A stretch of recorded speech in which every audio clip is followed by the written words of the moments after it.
Bismillahirrahmanirrahim. Assalamualaikum warahmatullahi wabarakatuh.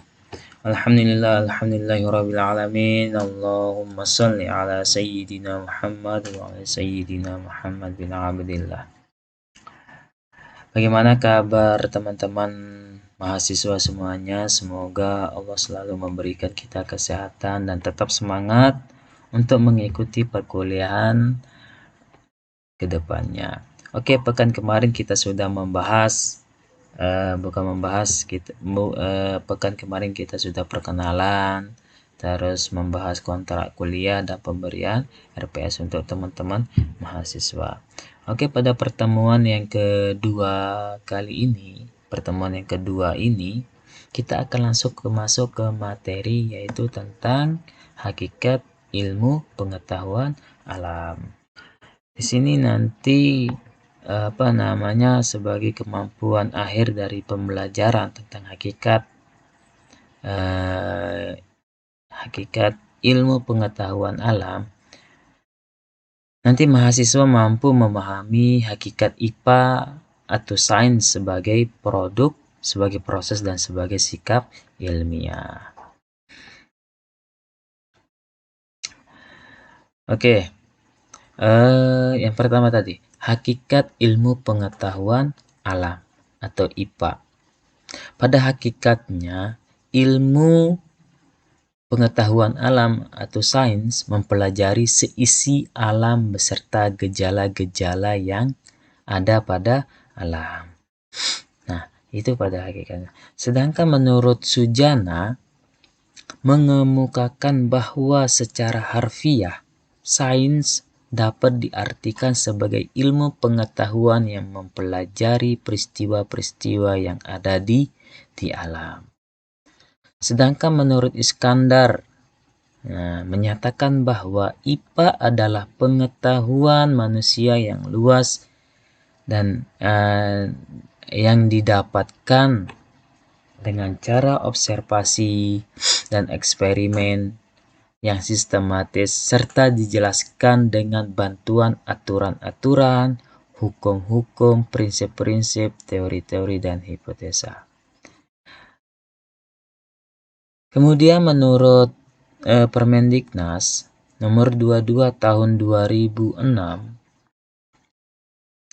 di sini maksudnya IPA merupakan ilmu pengetahuan yang berkaitan dengan cara mencari tahu tentang alam secara sistematis.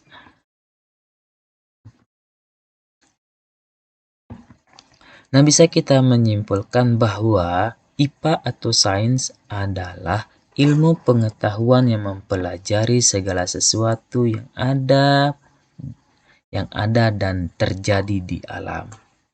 Diperoleh melalui hasil observasi dan eksperimen yang dilakukan secara sistematik. Di sini maksudnya yang sistematik yaitu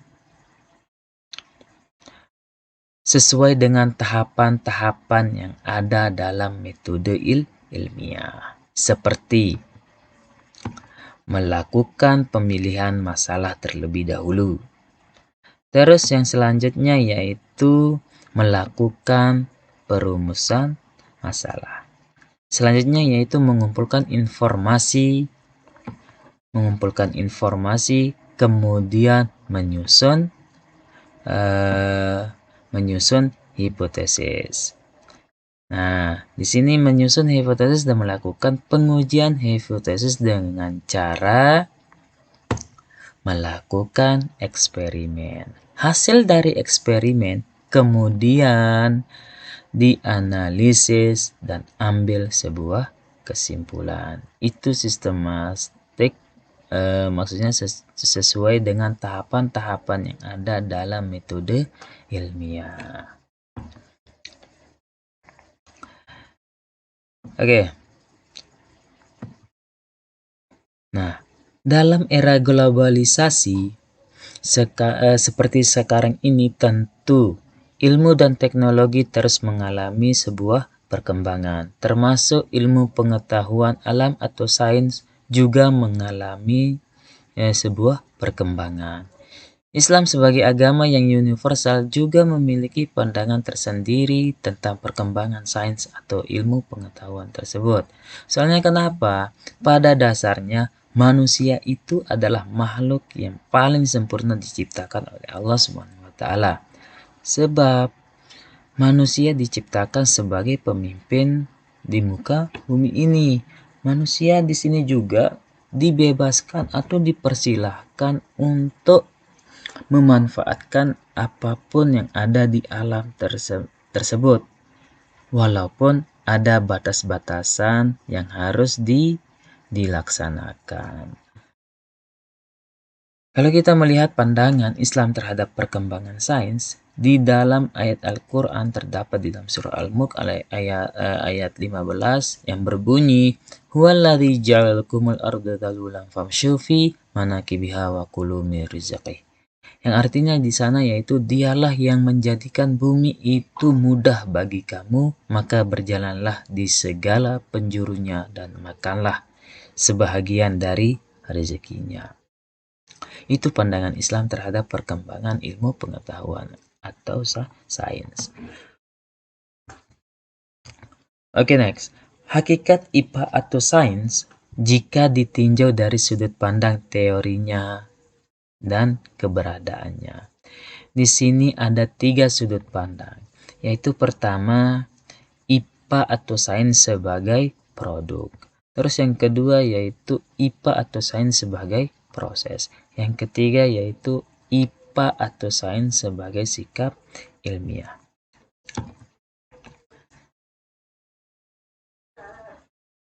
Yang pertama, IPA atau sains sebagai produk.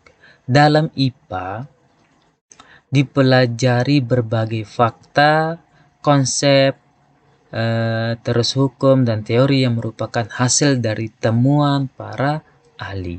Hasil temuan inilah yang disebut sebagai produk. Nah, hasil temuan para ahli berupa materi-materi yang saat ini diajarkan di sekolah-sekolah. Bisa kita simpulkan bahwa hasil temuan para ahli dan ilmuwan dapat disebut sebagai produk. Tadi kita bisa ada garis besarnya, yaitu dalam IPA di sana yaitu dipelajari berbagai fakta.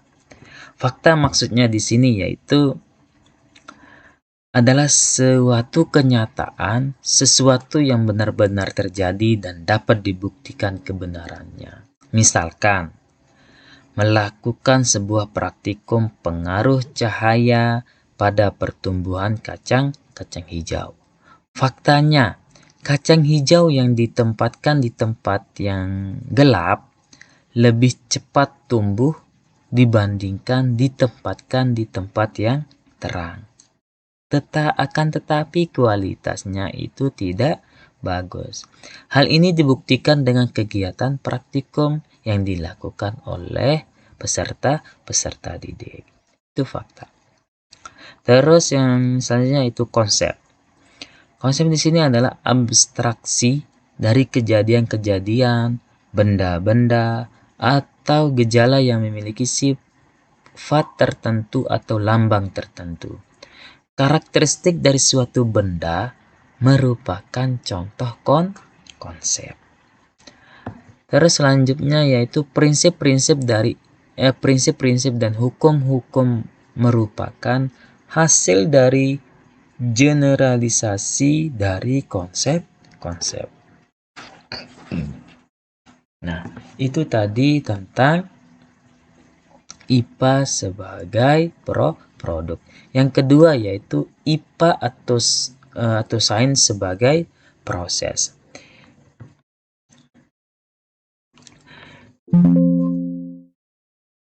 IPA sebagai proses merupakan suatu tahapan untuk memperoleh produk IPA. IPA sebagai proses sangat berkaitan erat dengan keterampilan proses sains. Keterampilan proses sains di sini maksudnya adalah cara untuk memperoleh ilmu. Jadi IPA sebagai proses merupakan cara yang dilakukan untuk memperoleh ilmu pengetahuan alam, yaitu cara untuk memperoleh melalui keterampilan proses. Nah, ada beberapa keterampilan proses sains, yaitu yang pertama yaitu keterampilan mengamati. Misalkan melakukan pengamatan pertumbuhan biji kacang hijau melalui pengukuran panjang kecambah. Itu di sana diajarkan yaitu keterampilan untuk mengamati. Terus selanjutnya yaitu keterampilan merencanakan. Merencanakan untuk melihat pengaruh, misalkan di sini merencanakan untuk melihat pengaruh cahaya terhadap pertumbuhan dan perkembangan biji kacang hijau. Terus selanjutnya yaitu melakukan percobaan. Misalkan yaitu menempatkan biji kacang hijau di tempat gelap dan ditempatkan di tempat yang terang. Terus selanjutnya yaitu keterampilan menafsirkan. Di sini yaitu membahas hasil praktikum. Contohnya ini ya. Misalkan ini membahas hasil praktikum yang dilakukan oleh peserta didik dengan menulis laporan yang sederhana. Terus selanjutnya yaitu menarik kesimpulan. Di sini contohnya bagaimana pengaruh cahaya terhadap pertumbuhan dan perkembangan biji kacang hijau berdasarkan percobaan. Peserta didik bisa menarik kesimpulan.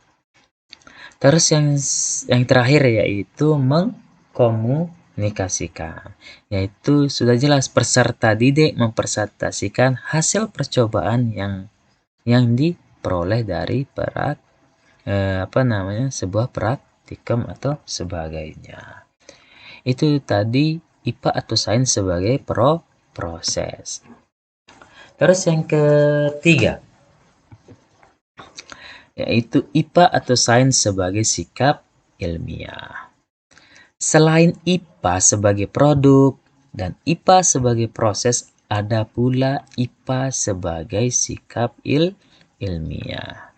Sikap ilmiah maksudnya di sini yaitu sikap para ilmuwan dalam mencari dan mengembangkan ilmu pengetahuan.